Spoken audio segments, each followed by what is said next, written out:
Some say miracles don't happen anymore, that the American dream is dead, that no one looks out for strangers these days. But on a cold Chicago night at a small gas station on the corner of two busy streets, Barack Obama was about to prove them wrong. What happened next would change not just one family's life but remind the world that sometimes angels wear expensive suits and drive luxury SUVs. Sometimes they appear at 1 a.m. when you least expect them, and sometimes they see the strength in you that you've forgotten was there. This is the story of Sarah Thompson, 8 months pregnant and working the night shift at Jerry's gas station, and the former president who saw his own mother's spirit in her tired smile. Sarah Thompson's feet were killing her. 8 months pregnant and working the night shift at Jerry's gas station wasn't exactly what she'd planned for herself. But life had a funny way of changing your plans. She shifted her weight from one swollen ankle to the other, trying to find a position that hurt less while she restocked the candy bars near the front counter. The clock on the wall read 11:30 p.m., only 3.5 more hours until her shift ended. Just a little longer, baby, she whispered, rubbing her round belly. The baby kicked in response, making her smile despite her exhaustion. I know, Mama's tired too. The small gas station sat on the corner of two busy Chicago streets, but at this time of night, the traffic had slowed to almost nothing. The fluorescent lights buzzed overhead, casting a harsh glow over the aisles of snacks, drinks, and car supplies. Outside, the winter wind howled, rattling the windows and making Sarah grateful for the warmth inside, even if it meant being stuck here until 3 a.m. She glanced at her reflection in the window. Dark circles under her eyes betrayed how tired she really was, but she made sure to keep a smile on her face. That's what her mama had always taught her. Keep smiling, baby girl. No matter what life throws at you, keep smiling. Right now, life had thrown quite a lot their way. Her husband Marcus had lost his job at the factory 3 months ago when they shut down the whole plant. 300 workers, just like that, all without jobs. The timing couldn't have been worse right when they were expecting their first baby. Sarah pulled out her phone and looked at the photo she kept as her background. Marcus in his work uniform, grinning proudly in front of the factory where he'd worked for 6 years. He was out right now, probably at his third job interview this week. She believed in him with all her heart, but the rejections were starting to wear him down. She could see it in his eyes every time he came home, trying to hide his disappointment. The bell above the door chimed, pulling Sarah from her thoughts. A teenager walked in, hands shoved deep in his pockets to escape the cold. Welcome to Jerry's, Sarah called out cheerfully, as if it wasn't almost midnight, as if her back wasn't aching, as if she wasn't worried sick about their future. The boy nodded and shuffled toward the drink coolers. Sarah watched him through the security mirror mounted in the corner, not because she thought he would steal. She hated having to suspect people, but because her manager Jerry had trained her to always keep an eye on late-night customers. Jerry was a good man. When Sarah had told him about Marcus losing his job, Jerry had immediately offered her extra shifts. You're my best worker, Sarah, he'd said, always on time, always smiling. We take care of our own here. The extra hours helped, but they were still barely making ends meet. The medical bills were piling up even with insurance. Who knew having a baby could be so expensive? And that was just the prenatal care. She tried not to think about the actual hospital bills that would come with the delivery. The teenager brought his energy drink to the counter. Sarah rang him up, noticing how he counted out exact change from what looked like tip money. Probably a delivery driver trying to stay awake for his shift, just like her. Stay warm out there, she said as he headed for the door. He turned back and gave her a real smile this time, his first of the night. You too, ma'am, and congratulations, he added, gesturing to her belly. Thank you, Sarah beamed. These small moments of kindness from strangers helped make the long nights bearable. After he left, Sarah checked her task list for the night. Jerry liked everything done just so, and she prided herself on doing every job perfectly. Restock the coolers? Check. Clean the coffee station? Check. Mop the floors? She looked down at her swollen ankles and sighed. That one would have to wait a bit. Instead, she pulled out the stack of job applications Marcus had asked her to pick up from different stores on her way to work. She'd gotten 5 of them, and now she carefully filled them out with Marcus's information, making sure her handwriting was neat and clear. His hands shook too much these days when he tried to write to stress, he said, though Sarah worried it was something more, like depression setting in. Your daddy's a good man, she told her belly as she wrote, the best man I know. He just needs a chance to prove it to someone else. The baby kicked again, stronger this time. Sarah had to pause her writing and breathe through it. Dr. Mitchell had said the baby was bigger than average at her last checkup, which explained why every kick felt like a tiny boxer was practicing inside her. "You're going to be strong like your daddy," she said, rubbing the spot where she'd felt the kick, "and stubborn like your mama." The rest of the hour passed slowly. Sarah reorganized the cigarette display behind the counter, carefully checking expiration dates on the boxes of cigars. She wiped down the counter for the third time that night, then decided to tackle the coffee station again even though it was already clean. Keeping busy helped keep her mind off her aching feet and back. Just before 1 a.m., her phone buzzed with a text from Marcus. "No luck at Thompson Manufacturing, but I have 2 more interviews lined up for tomorrow. Love you both."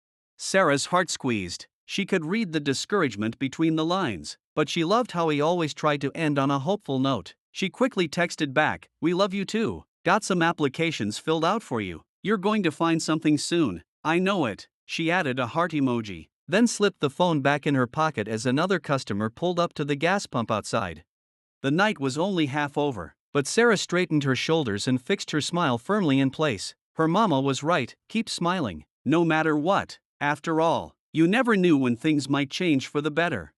Through the windows, she watched the expensive-looking black SUV pull up to the pump, its tinted windows reflecting the fluorescent lights of the gas station. Something about it caught her attention, but she couldn't say what. "Just another customer," she told herself, though her heart beat a little faster for some reason she couldn't explain. Little did Sarah know, this particular customer was about to change everything. Sarah watched as the black SUV came to a stop at pump number 3. The vehicle was so clean it seemed to shine even in the dim light of the gas station, and she could tell it was expensive, one of those luxury brands she only saw in commercials or driving through the rich neighborhoods across town. The winter wind whipped across the empty parking lot, sending a few stray pieces of paper tumbling past the pumps. Sarah pulled her sweater tighter and waited to see if the driver would need help. Some of their fancier customers didn't like dealing with the self-service pumps, especially on cold nights like this. When the driver's door opened, a tall man stepped out. Even from inside the store, Sarah could tell he carried himself with unusual confidence and purpose. He wore what looked like an expensive suit under a long winter coat, and something about the way he moved made her stand up a little straighter behind the counter. The man took off his leather gloves and reached for the pump, and Sarah relaxed a little. At least he knew how to pump his own gas. Some of their late-night customers could be demanding, and her feet were already killing her. But instead of starting to pump the gas, the man just stood there, looking through the store window. Sarah felt a flutter of nervousness in her stomach. Was something wrong? Should she go out and help? The baby chose that moment to give a strong kick, as if sensing her unease. "It's okay," she whispered, rubbing her belly. "Just another customer." But he wasn't acting like just another customer. He had pulled out a phone and was talking to someone while continuing to glance at the store window. Sarah couldn't see his face clearly in the darkness, but she could feel him watching her. She busied herself with straightening the items on the counter, trying to look casual while keeping an eye on him through the security mirror. The man's voice carried faintly through the window as he talked on his phone. She couldn't make out the words, but his tone sounded serious. He gestured with one hand while he talked, and something about the motion seemed familiar to Sarah, though she couldn't place why. Minutes passed, and he still hadn't started pumping gas. Sarah's nervousness began to grow. Should she call Jerry? Her manager had told her to trust her instincts about suspicious customers, and something definitely felt off about this situation. But what would she even say? There's a well-dressed man in an expensive car acting strange? It sounded silly even in her head. The baby kicked again, harder this time, and Sarah had to grip the counter to steady herself. "Settle down in there," she whispered. "Mama's just being paranoid." Finally, the man ended his call and put his phone away. He reached for the pump, and Sarah felt some of her tension ease. See, just a regular customer who needed to make a phone call. Nothing to worry about.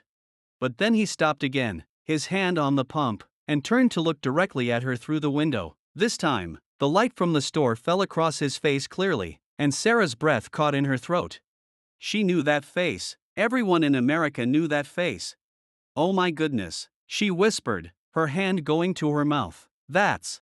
But before she could finish the thought, the bell above the door chimed. Another customer walked in, this one a middle-aged woman in scrubs, probably just getting off a hospital shift. Sarah quickly put on her professional smile and turned to help her. though she couldn't help stealing glances at the window.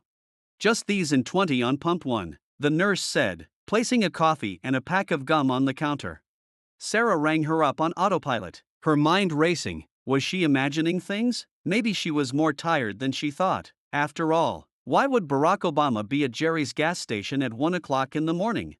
The nurse left, and Sarah found herself alone again, watching the tall man through the window. He had finally started pumping gas, his movements relaxed and unhurried despite the cold. Up close now, there was no doubt in her mind it was really him, Barack Obama, the 44th President of the United States, right here at her gas station. Sarah's hand went to her hair, suddenly wishing she didn't look such a mess. Her work shirt was wrinkled from a long shift, and she knew her face showed how tired she was. Not that it mattered, he was just here to get gas like any other customer. He probably wouldn't even look at her twice. The pump clicked off, and Sarah's heart started beating faster. He would have to come inside to pay. Should she act like she recognized him, or would that be unprofessional? Jerry always said to treat every customer the same, no matter who they were. Before she could decide, her back seized up with one of the sharp pains that had been bothering her lately. Sarah tried to hide her grimace as she shifted position, one hand going to support her lower back. 8 months pregnant and on her feet all night was taking its toll, but she couldn't afford to take it easy, not with their bills piling up and Marcus still looking for work. Through the window, she saw Obama pause as he replaced the pump. He was looking at her again, but this time his expression was different, thoughtful, almost concerned. Sarah quickly straightened up and busied herself with the register. Embarrassed to be caught showing weakness, the bell chimed again, and Sarah took a deep breath, preparing to act normal. Just treat him like any other customer, she told herself. But when she looked up, it wasn't Obama who had entered, it was a group of 3 teenage boys, laughing and shoving each other as they headed for the snack aisle. Sarah kept one eye on the teenagers. Groups of young people late at night always made her a little nervous, and one eye on the window, where Obama was still standing by his SUV. He had his phone out again and was typing something, his tall frame partially hidden in the shadows between the lights. The teenagers brought their snacks to the counter, still horsing around and talking loudly as Sarah rang them up. She noticed one of them trying to secretly slip a candy bar into his pocket. Her heart sank. She hated this part of the job. "Sir," she said firmly, looking the boy in the eye, "please put the Snickers bar on the counter." The boy's friends instantly went quiet. He started to protest, but Sarah just held his gaze steadily. After a moment, his shoulders slumped, and he pulled the candy bar from his pocket, placing it on the counter with the other items. "Thank you," Sarah said quietly, ringing it up with the rest. She could have called the police, or at least threatened to, but she remembered being young and stupid once too. Sometimes people just needed a chance to do the right thing. The boys paid and left quickly, embarrassed now. As the door closed behind them, Sarah heard one friend scolding the would-be thief, "Man, you tried to steal from a pregnant lady? That's cold." Sarah smiled to herself, then looked back toward the window. Obama was gone. Her heart dropped in disappointment. Had he left? But no, there was his SUV, still sitting at pump 3. So where? The bell chimed one more time, and Sarah's breath caught as Barack Obama himself walked through the door. He was even taller in person, his presence seeming to fill the small store. Their eyes met, and to Sarah's surprise, he gave her a warm smile. "Good evening, ma'am," he said, his voice just as measured and thoughtful as she remembered from TV. "Or I guess it's good morning by now." Sarah found her professional voice. "Good morning, sir. Will that be all for pump 3? He nodded, still studying her with an expression she couldn't quite read. "And I'd like to compliment you on how you handled those young men just now. That was impressive." Sarah felt her cheeks warm. "Oh, thank you, sir. They're good kids. Really, sometimes people just need a gentle reminder to do what's right." Obama smiled again, and this time Sarah saw something else in his expression, recognition. Maybe, as if her words had reminded him of someone. He pulled out his wallet, and Sarah caught a glimpse of what looked like a photo tucked inside before he took out his credit card. As she ran his card, Sarah felt his eyes on her again. She tried to stand straight despite her aching back, determined to be professional. But when she handed him the receipt to sign, he surprised her by asking, "How far along are you?" 8 months, Sarah answered, one hand automatically going to her belly. "Just a few more weeks to go." Obama nodded, then glanced around the empty store. "And you're working the night shift, That can't be easy. There was genuine concern in his voice, and for a moment, Sarah felt tears threatening. She was so tired of being strong all the time, of pretending everything was fine, but she just smiled and said, "You do what you have to do, right?" Something flickered in Obama's eyes at her words. He pulled out his phone again, then seemed to hesitate. "Would you mind if I made a quick call? It's important." "Of course not, sir, take your time." He stepped away from the counter but didn't leave the store. Sarah tried not to eavesdrop, but she couldn't help noticing how intensely he was speaking to whoever was on the other end. She caught phrases like background check and employment history, which seemed strange. The baby kicked again, and Sarah rubbed her belly absently, wondering what someone like Barack Obama could want to know about her. But that was silly, he was probably talking about something completely unrelated to her. Just because he'd been watching her didn't mean anything, right? Finally, Obama ended his call and walked back to the counter. His expression had changed, there was a determination there now that reminded Sarah of how he used to look during important speeches. "Thank you for your patience," he said, pocketing his phone, "and thank you for your honesty tonight." Sarah blinked, confused. "My honesty?" He just smiled. "Have a good night, Mrs. Thompson, and take care of yourself, both of you." Before Sarah could process the fact that he somehow knew her name, he was gone, the bell chiming one last time as the door closed behind him. She watched through the window as he got into his SUV and drove away, her mind spinning with questions. How had he known her name? Why had he been watching her? What was that mysterious phone call about? And why did she have a feeling that this strange encounter wasn't over?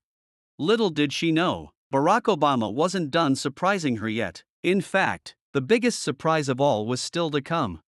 The next morning, Sarah received a call from Jerry asking her to come to the store immediately. When she arrived, she was shocked to find news vans in the parking lot and Barack Obama waiting in Jerry's office with a team of lawyers. He explained that he had been so moved by her dignity and hard work that he had decided to use his foundation to help her family.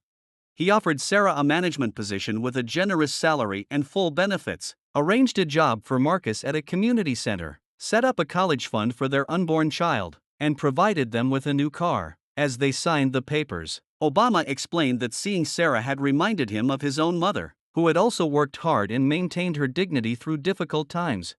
"This isn't charity," he told them. "This is an investment in good people who just need a fair chance. All I'm doing is giving you the tools, what you build with them will be up to you."